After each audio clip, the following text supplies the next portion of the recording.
창세기 8장 강의 시작하겠습니다. 창세기 8장은 대홍수에 관한 기록입니다. 대홍수에 관한 기록 중에서도 대홍수가 끝나가는 기간의 기록이 있습니다. 40일 동안 비가 내렸고 150일 동안 땅에 물이 넘쳤습니다. 그리고 물이 줄어들기 시작합니다. 그게 창세기 8장의 내용인데요. 창세기 8장에 150일 후에 물이 줄어들었다는 말씀이 있고요. 40일이 지나서 노아가 창문을 열고 까마귀를 내놓는 그런 기록들이 있습니다. 이런 150일이나 40일 같은 숫자에 주목해서 그 의미를 해석하는 분들도 있습니다. 저는 이 기초 강의에서는 그런 구체적인 해석은 하지 않을 겁니다. 왜냐하면 그런 식으로 해석하는 분들의 해석이 대부분 근거가 없습니다. 자기 생각이에요. 근거라고 내세우는 것들도 성경의 다른 구절에서 150이나 40이라는 이 단어의 유사성을 가지고 근거로 내세우는 경우가 많습니다. 제가 누누이 말씀드렸듯이 중요한 건 단어가 아니라 의미이고 더 중요한 건 그 의미가 실질적으로 가리키는 실체입니다. 영적인 세계라는 건 보이지 않지만 존재하는 실체인데 우리는 이 단어와 의미를 통해서 그 실체를 찾아가는 작업을 해야 돼요. 단순히 단어에 집중해서는 그 실체에 접근할 수가 없습니다. 여러분이 기초 강의를 들으셔서 성경의 전체적인 내용을 알게 되시면 스스로 어떤 주장이 일리가 있는지 주목할 만한 것인지 판단할 수가 있게 돼요. 스스로 판단할 수 있는 능력이 없는 상태에서 이런저런 주장을 들어봤자 혼란만 생기고 방향을 잃기가 쉽습니다. 기초 강의를 먼저 들으시고 충분히 전체적인 내용을 머릿속으로 숙지하신 다음에 구체적인 해석으로 들어가셨으면 좋겠습니다. 대홍수 사건은 한마디로 세상을 다운그레이드한 사건입니다. 다운그레이드라는 건 성능을 낮춘다는 거죠. 다운그레이드라는 말 여러분 잘 들어보셨을지 모르겠어요. 왜냐하면 다운그레이드라는 말보다는 업그레이드라는 말이 많이 쓰이거든요. 업그레이드라는 건 뭐냐면 기본적인 뼈대는 그대로 놔둔 상태에서 부분적으로 성능을 향상시키는 것을 말합니다. 컴퓨터를 예를 들면 컴퓨터 CPU나 램, HDD 같은 주변 장치를 좋은 부품으로 갈아 끼는 거, 이런 걸 업그레이드라고 합니다. 다운그레이드는 반대로 좋은 걸 안 좋은 걸로 바꾸는 거, 그걸 다운그레이드라고 합니다. 그런데 다운그레이드라는 걸 할 이유가 있나요? 예, 가끔 있습니다. 왜 좋은 부품을 안 좋은 부품으로 교체하죠? 좋은 부품이 부작용을 일으킬 경우가 있기 때문이죠. 예를 들어 볼게요. 성능이 좋으면 문제가 발생할 수가 있어요. 컴퓨터에 CPU라는 게 있는데 이게 성능이 좋으면 열이 많이 납니다. 열이 많이 나면 배터리가 빨리 닳아요. 고장이 날 수가 있습니다. 그래서 이 기능을 좀 안 좋게 만들기도 해요. 이런 걸 다운그레이드라고 합니다. 하나 더 예를 들어보자면 자동차에서 충격 센서가 있습니다. 무슨 사고가 나거나 도둑이 차 문을 강제로 열려고 할 때 소리가 나는 그런 장치죠. 이런 장치가 너무 성능이 좋으면 바람만 불어도 소리가 날 수가 있어요. 그렇게 되면은 소음 공해가 발생하고 별일이 아닌데도 자꾸 나와봐야 되니까 귀찮잖아요. 성능이 너무 좋아도 문제가 됩니다. 그러면은 다운그레이드를 해야 되겠죠? 센서의 성능을 좀 줄이는 거예요. 그래서 작은 충격에는 소리가 나지 않도록 하는 거죠. 이런 식으로 성능이 너무 좋아서 문제가 발생할 때 다운그레이드를 할 수가 있어요. 대홍수 사건은 세상을 다운그레이드한 것입니다. 대홍수 이후에 세상이 바뀌었어요. 지구라는 이 세상을 둘러싼 궁창이라는 보호막이 사라진 것입니다. 자연 환경이 급속도로 나빠졌습니다. 자연 환경이 나빠지니까 지구에 사는 모든 생물들도 달라졌어요. 거칠어지고 사나워졌습니다. 경쟁하고 다투었어요. 다른 생물을 잡아먹는 일이 생겼습니다. 무엇보다 인간의 수명이 줄어들었습니다. 수명이 줄어들었다는 건 인간의 능력이 전체적으로 안 좋아졌다는 말이거든요. 체력도 지능도 영적인 능력도 나빠졌어요. 단적으로 1000년을 살 수 있었던 인간이 100년 살게 된 거예요. 10분의 1로 능력이 줄어들었다는 얘기죠. 하나님은 왜 세상을 다운그레이드 하셨을까요? 앞에 말씀드린 것과 같은 이유예요. 성능이 너무 좋아서 부작용이 생긴 경우죠. 세상의 성능이 너무 좋아요. 그러니까 인간도 오래 살고 능력이 뛰어났습니다. 문제는 뭐냐면 타락한 인간이 너무 오래 사니까 세상이 너무 빨리 나빠졌다는 점이에요. 나쁜 사람이 오래 살면 나쁜 짓을 더 오래 하잖아요. 그러면은 이 세상에 고통이 늘어나요. 세상이 지옥이 될 수가 있어요. 그럼 하나님이 어떻게 하셔야 됩니까? 이렇게 엉망진창이 된 세상을 놔두실 수가 없잖아요. 그래서 하나님이 심판을 할 수밖에 없어요. 종말이 빨리 오게 되었습니다. 그게 바로 창세기 8장의 내용이잖아요. 왜 하나님께서 창세기 1장에서 창조한 세상을 창세기 7장에서 심판하셨습니까? 인간이 너무나 급속도로 지구를, 이 세상을 악화시켰기 때문이죠. 그래서 인간이 타락한 상태를 오래 살면 종말이 빨리 옵니다. 하나님께서는 인간이 이 지구에서 오래 살 수 있도록, 인류가 오랫동안 역사를 지속할 수 있도록 세상을 다운그레이드 하신 것입니다. 종말을 늦추려면 인간의 수명이 줄어야 했다는 말이죠. 인간이 수명이 줄어드니까 세상이 나빠지는 것도 속도가 줄어들었어요. 그러니까 10분의 1로 인간이 세상을 악화시키는 속도가 줄어들었습니다. 역사에는 세상을 지옥으로 만들 뻔한 인물들이 여럿 있잖아요. 한 명만 예를 들어보자면 중국의 진시황 같은 인물입니다. 진시황은 유학자를 산채로 땅에 묻어 죽였습니다. 책도 불태워버렸어요. 그런데도 무서워서 아무도 말리지를 못했습니다. 이 진시황은 죽지 않으려고 불사약을 찾으려고 가진 노력을 다 했습니다. 이 진시황이 만약에 1000년을 살았으면 어땠을까요? 1000년 동안 중국은 지옥이 되는 거죠. 다행히 진시황이 100년도 못 살고 죽었기 때문에 그나마 그 당시 중국 사람들의 고통이 줄어들었습니다. 이런 식으로 악한 사람이 오래 살면 너무 불행한 일이 많이 생길 수가 있어요. 현대 인간은 수명을 늘리기 위해서 노력합니다. 인간의 수명을 늘리는 답을 찾는 순간 인류는 종말을 향해 급속도로 달려가는 것입니다. 하나님이 심판을 하실 수밖에 없는 상황이 가까워진다는 거죠. 그런데 여러분 주의할 거에 있습니다. 뭐냐면 과학의 발전을 걱정하거나 과학을 적대시해서는 안 된다는 거예요. 다른 기회에 제가 말씀드리겠지만 과학이 문제가 아닙니다. 과학자가 문제예요. 과학 자체는 중립적이에요. 인간에게 도움을 줄 수 있어요. 도움을 주죠.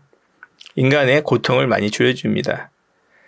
저는 이 과학이라는 게 다운그레이드 된 세상에서 하나님 인간에게 주신 선물이라고 생각합니다.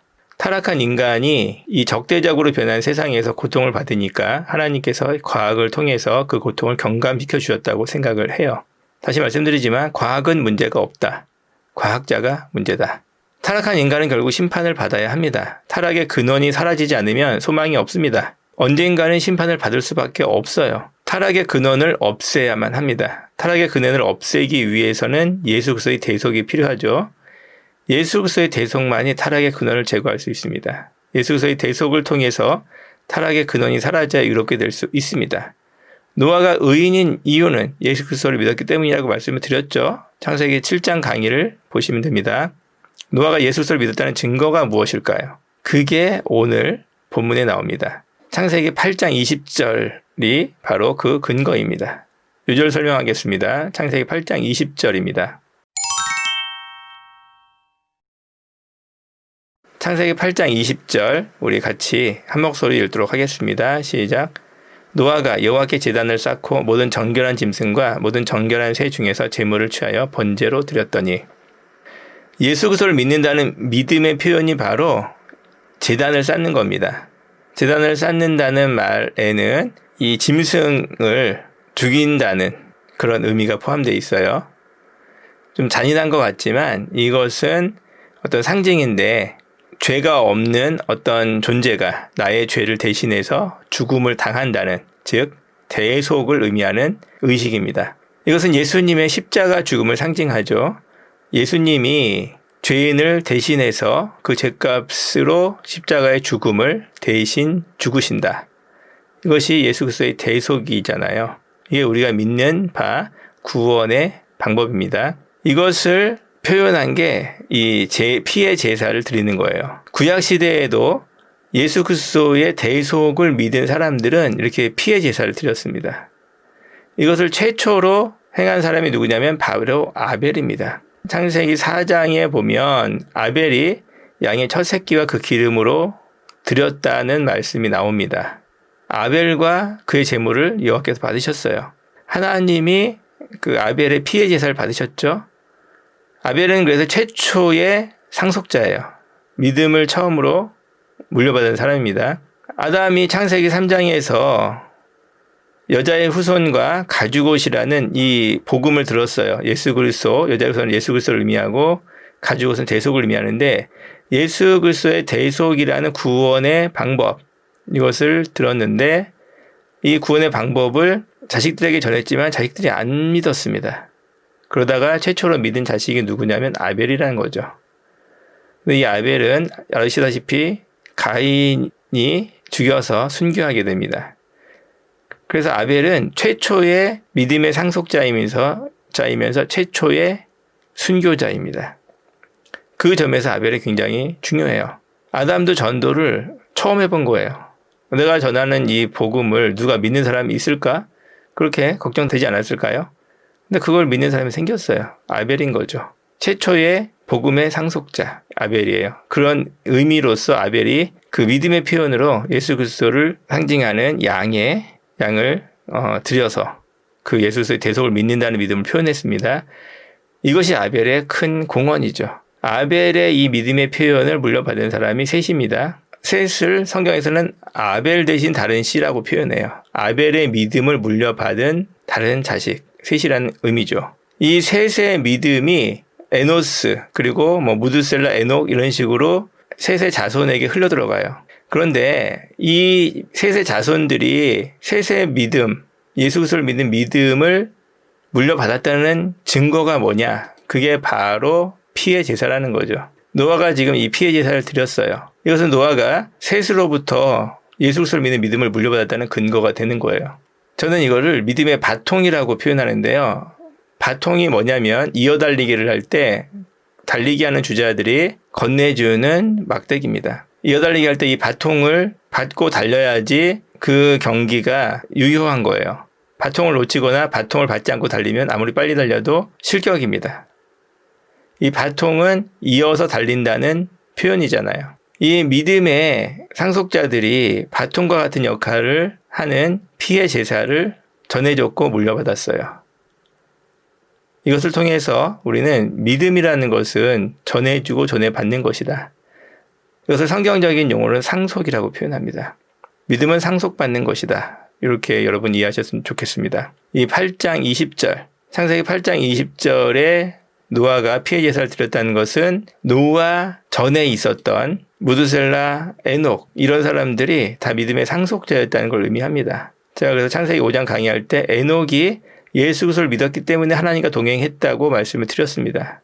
셋이 드렸던 피의 제사를 노아도 드리고 있잖아요. 그 중간에 있었던 사람들이 이것을 전해 주었기 때문이에요. 생략되어 있을 뿐이죠. 그들이 이걸 전해 주었으니까 그들도 예수님을 믿었다. 이렇게 이해하시면 됩니다. 그래서 우리는 이 피의 제사를 노아가 물려받았다고 이해하면 되고, 노아가 예수님을 믿었기 때문에 구원을 받은 거다. 방주를 지으라는 말씀에 순종했으니까 노아가 의인이고 구원을 받았다. 이렇게 성경을 이해하면 성경을 거꾸로 이해하는 거예요. 예수 그리스도를 믿는 믿음을 모르는 사람이기 때문에 그렇게 해석한 거다. 말씀을 드렸습니다. 두 번째 요절은 창세기 8장 21절입니다. 같이 한번 읽어보겠습니다. 여호와께서 그 향기를 받으시고 그 중심에 이르시되 내가 다시는 사람으로 말미암아 땅을 저주하지 아니하리니 이는 사람의 마음이 계획하는 바가 어려서부터 악함이라. 내가 전에 행한 것 같이 모든 생물을 다시 멸하지 아니하리니. 두 번째 요절인 21절에서 알 수 있는 것은 무엇일까요? 포인트가 뭐냐는 거죠. 포인트는 하나님의 성품이에요. 대홍수는 세상을 다운그레이드한 사건이라고 말씀드렸습니다. 세상을 다운그레이드한 이유는 인간이 타락했기 때문에, 인간이 타락한 상태를 오래 살면 세상이 급속도로 악화되고 종말에 가까워지니까 다운그레이드 했다라고 말씀을 드렸습니다. 근데 하나님이 다운그레이드를 하신 이 사건이 세상, 지구에 살고 있는 생물, 그리고 노아 가족에게 큰 충격을 준 건 사실입니다. 그래서 하나님은 다시는 내가 이런 일을 하지 않겠다 약속을 하신 거예요. 하나님은 친절한 분이세요. 하나님은 굉장히 섬세한 분이시라는 걸 이 구절에서 알 수가 있어요. 창세기 3장 강의에서 제가 하나님 슈퍼갑인데 슈퍼의인 인간과 고용계약을 맺었다고 말씀을 드렸죠. 슈퍼갑은 계약을 안 맺어도 됩니다. 근데 계약을 맺었어요. 그것도 정당하게. 여기서 하나님이 얼마나 친절하고 공정한 분인지 알 수 있다고 말씀드렸죠. 창세기 8장 21절에서도 비슷합니다. 하나님의 친절한 성품을 알 수가 있어요. 하나님은 세상을 안심시키셨어요. 노아 가족도 안심시키신 거예요. 여러분, 노아 가족의 입장에서 한번 생각해 보세요. 대홍수 사건으로 지구상의 인간이 자기 가족을 제외하고 다 죽었어요. 얼마나 무섭고 충격적인 사건입니까? 상상할 수 없을 만큼의 충격이에요. 이런 큰 충격적인 사건을 겪으면 정신적, 심리적으로 불안해져요. 불이 나서 죽을 뻔한 경험을 하면 가스레인지 켜는 것도 두려워진다고 하더라고요. 노아 가족은 비만 와도 가슴이 두근거리고 불안했을지 몰라요. 정신의학에서는 이런 정신적, 심리적인 불안을 상처라고 표현합니다. 손이 칼에 베어서 피가 나거나 이런 걸 상처라고 그러죠. 아프잖아요. 실제적인 고통이 있어요. 그런 것과 똑같다.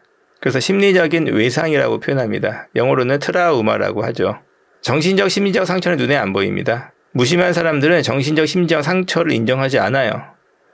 그래서 제가 정신적으로 힘듭니다. 심적으로 괴롭습니다. 이렇게 말하면 그거 좀 참으면 안 돼? 그거 뭐 꾀병이야. 이런 식으로 표현을 해요. 그런 게 없는 것처럼 생각을 합니다. 그런데 다행히 하나님은 그런 정신적, 심리적 상처를 인정하고 이해하셨다는 게 중요해요. 그리고 그 상처를 어루만져주고 위로해 주셨습니다. 그게 창세기 8장 21절의 이 약속이에요. 하나님이 아담 가족이 비만 와도 불안해해요. 그럴 때 노아야 좀 참어라. 너 왜 이렇게 민감하냐. 이렇게 말씀하실 수도 있죠. 그런데 그렇게 하지 않으셨다고요. 내가 전에 행한 것 같이 모든 생물을 다시 멸하지 않겠다. 이렇게 약속해 주셨어요. 하나님의 약속이니까 얼마나 믿음직합니까? 그 심리적인 상처 때문에 비가 오는 걸 보고 불안했을지라도 하나님이 멸망시키지 않는다고 하셨어. 이렇게 하면서 스스로를 안심시킬 수가 있지 않았겠습니까? 하나님은 굉장히 친절하시고 공정하시고 섬세한 분이세요. 예수님과 동일한 성품을 가지셨다는 걸 이해하셔야 됩니다. 예수님과 하나님이 다른 분이 아니잖아요. 삼위일체 같은 분이십니다. 역할만 다르신 분이에요. 하나님 안에 예수님이 있고 예수님 안에 하나님이 있습니다. 이 본질적으로 같은 두 분을 우리가 구분해서 봐야겠지만 그분의 성품이 같다는 것을 이해해야만 합니다. 정리하겠습니다. 오늘은 창세기 8장을 강의했습니다.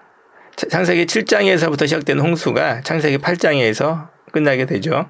창세기 8장은 한마디로 세상을 다운그레이드한 사건이다. 이렇게 말씀드렸습니다. 타락한 인간이 오래 살면 세상이 급속도로 악화돼서 하나님이 빨리 심판해야 되니까 하나님께서 종말을 늦추기 위해서 인간의 수명을 줄이셨다. 이렇게 말씀을 드렸습니다. 오래 살고 싶은 게 인간의 욕망이죠. 근데 하나님은 그 욕망에 대해서 답을 미리 주신 거예요. 하나님, 우리 오래 살고 싶습니다. 왜 우리는 이렇게 일찍 죽어야 되죠? 라고 질문한 분이 있다면 이 창세기 8장을 읽고 답을 얻으시기 바랍니다. 오래 살려고 하지 말라는 거죠. 오래 사는 게 중요한 게 아니라 타락한 본성을 고치는 게 중요하다. 이 인간의 타락한 본성, 즉 죄성이 고쳐지지 않으면 오래 사는 건 비극이다. 이렇게 말씀하고 계시는 거예요. 노아는 예수 그리스도를 믿었기 때문에 구원받은 겁니다. 그것이 창세기 8장 20절을 근거로 이해할 수 있다고 말씀드린 겁니다. 하나님은 친절한 분이세요. 홍수 심판으로 트라우마를 갖게 된 세상과 또 사람에게 안심하시는 약속을 주실 정도로 친절한 분이세요. 하나님의 성품을 아셔야 돼요. 우리는 하나님 안에서 예수 그리스도의 성품을 발견하게 되고 예수 그리스도를 통해서 하나님과 교제하게 됩니다. 그리스도인은 필연적으로 하나님과 예수 그리스도의 성품을 닮아가요. 그리스도를 닮은 사람이 참 신자죠. 그리스도를 닮지 않은 종교 지도자들이 요새는 있어요. 즉 예수님을 알지 못한다. 당연히 하나님도 알지 못한다. 이렇게 이해하셔야 됩니다. 적용을 좀 해보겠습니다. 피해 제사를 드렸는데 이 피해 제사라는 의식이 중요한 게 아니에요. 뭐가 중요하냐면 이 피해 제사는 믿음의 표현이라는 게 중요한 거예요.